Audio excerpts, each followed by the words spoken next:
After what you told me last night, there is nothing that I want to hear from you. Listen, I know you're hurting, but I swear, what happened between me and Blair, it meant nothing. Yes. Well, it meant everything to me. Everything. You're really not hearing me. No, I am hearing. You stop it. You stop it right there, because I'm hearing everything. And we're not talking about a communication breakdown here. We're talking about betrayal. Luna, I love Don't you dare say you love me!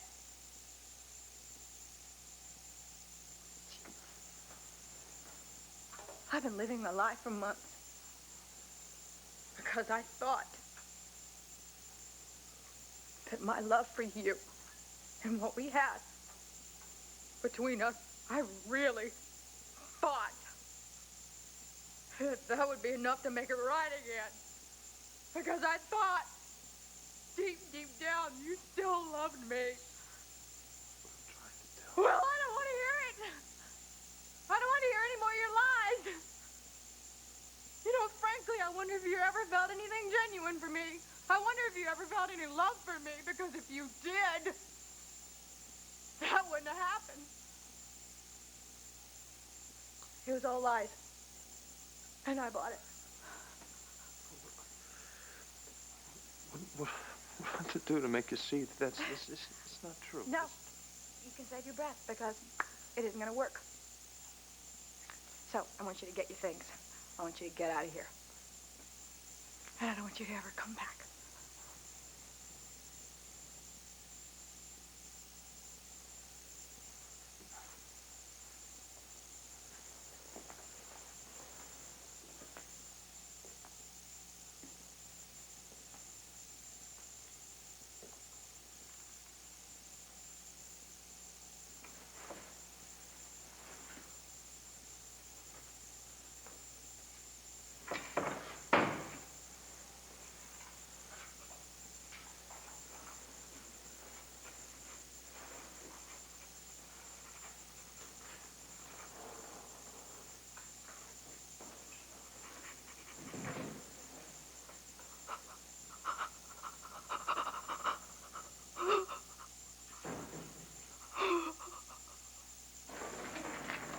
Thank you, Clint.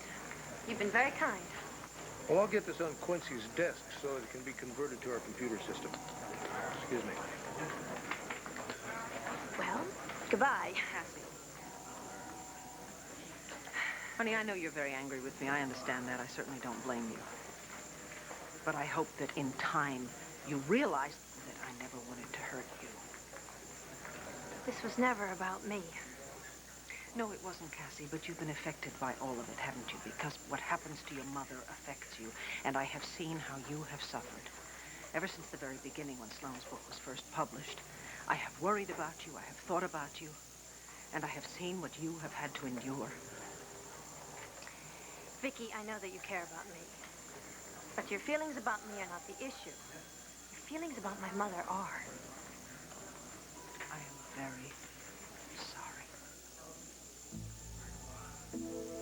Vicky, please. Tell me something. When my mother is a distant memory to you and everybody else who hates her, when she's totally and completely out of sight, locked up on death row for years, fighting one appeal after the other, with no one caring, or when the state gives her injection and puts her into the ground, will you be sorry for her then? Or will you still hate her? Will you think about how she died? Will you think about her at all?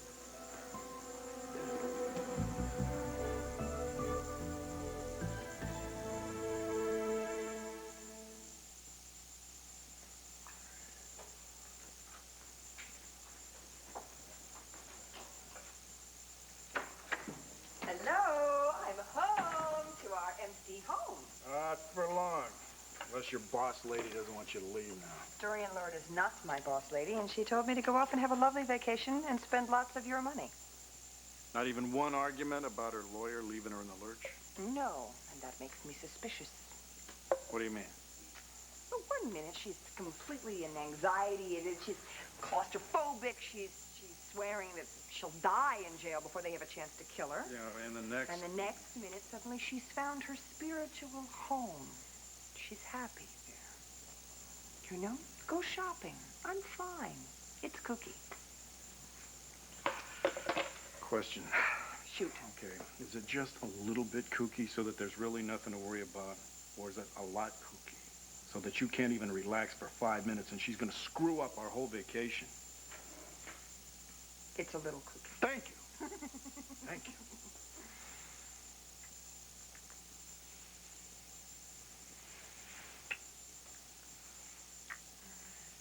Why don't you grab your boom box and your measurements? And let's blow this for him. Not so fast, Red.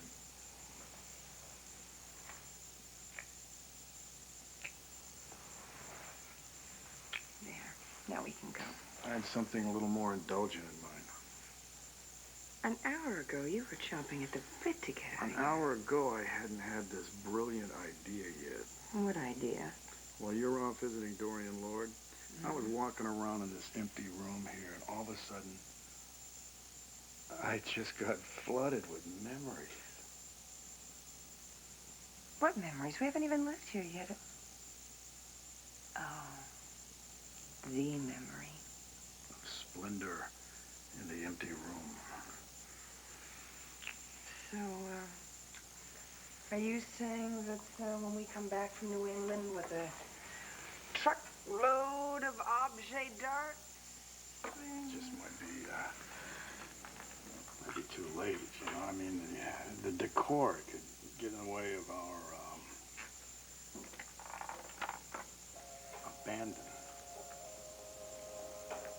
Well, I'm all for reliving past accomplishments with abandon.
To me how people can read about a guy who finally does one good thing in his life and then decide all of a sudden, hey, Todd Manning's turning into a saint. Hal, I mean, no memory of what he did to you, to Marty, the guard in the ambulance, Swade Pruitt. Hal, please.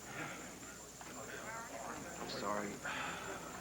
I lose it sometimes. I just want to move on, you know. And to top it off, he sends you this letter. I didn't read it. Why not? Well, Zach already called me from the prison and told me what Todd wrote, so I don't have to read it, do I? Rebecca, I can't make that choice for you. You'd rather I just tore it up, wouldn't you? Look, Rebecca, I don't run your life. I can't pretend it didn't come. I can't just throw Todd away like that. But if it's going to hurt you... It's not. Don't worry about me, really. I think you should read it. In fact, we can torch it or shred it afterwards, and I'll help you out. Thank you. No problem. But can I just make one condition on your opening it? What? That you don't do it here, or in the car either. Come back to Landfair with me so you can read it in private. Right. And if you want to show it to me, you can. But if you don't, well, then that's all right, too. You are really the best.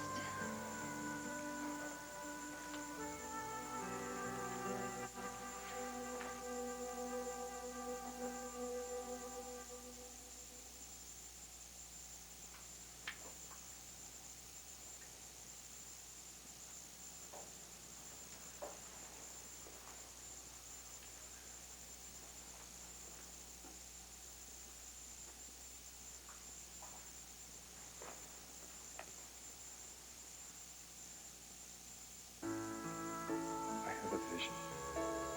You and me, together, always. I want to wake up with you every morning, and I want to fall asleep beside you every night. I believed in fairy tales, in magic spells and wishing wells and pirate sails. And once I thought I'd never fall in love. That shows how much I knew.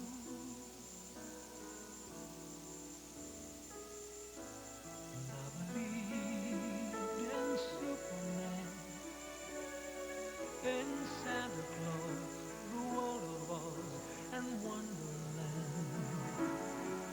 But one by one, most fantasies have failed.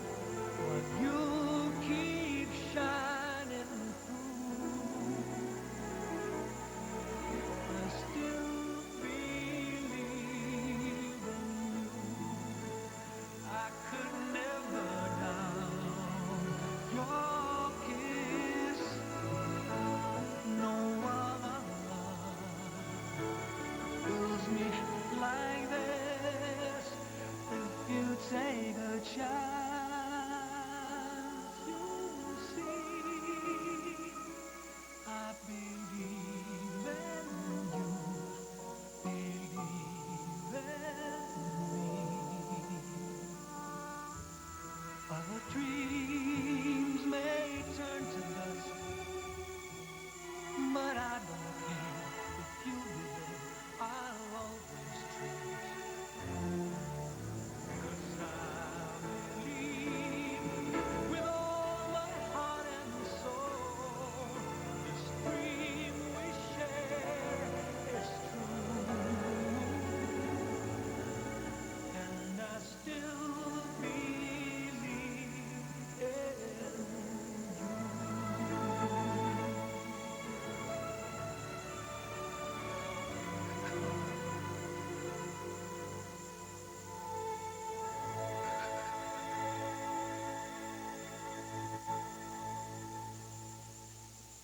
Lately, honey, this isn't going to be solved overnight. Max needs time. Lord knows you need time. Finding Max and Blair. All right. Look, first things first. Max has got to know how upset you are. But he's also got to know that you still love him and that you always will. I don't know if he could think I still loved him after the way I treated him. No. You listen to me, young lady. He knows. And you know that he loves you. Because I don't care how big this mess gets, or what stupid things he said to try to explain it to you. The bottom line is, you love each other, and you always will, and that alone will get you through this or anything else.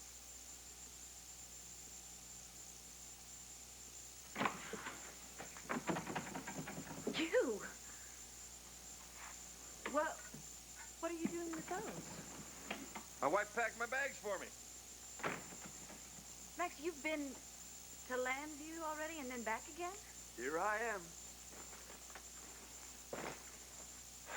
Well, I take it that things didn't work out so well with Luna. Well, gee, Blair, my wife packed my bags for me. What do you think that means? Well, I think that means that you maybe need some time alone. But where are you going? I'm going to check out, Max. Why?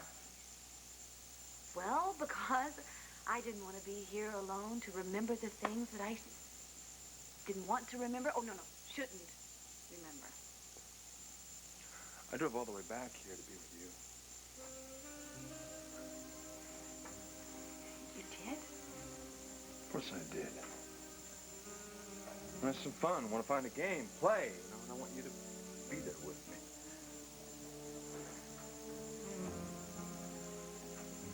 I think that is terrific.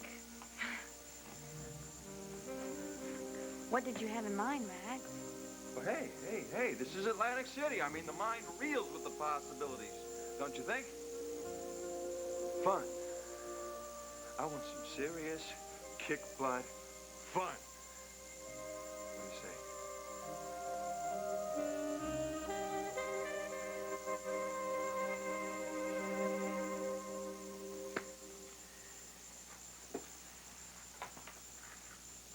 This is going to work. All of it.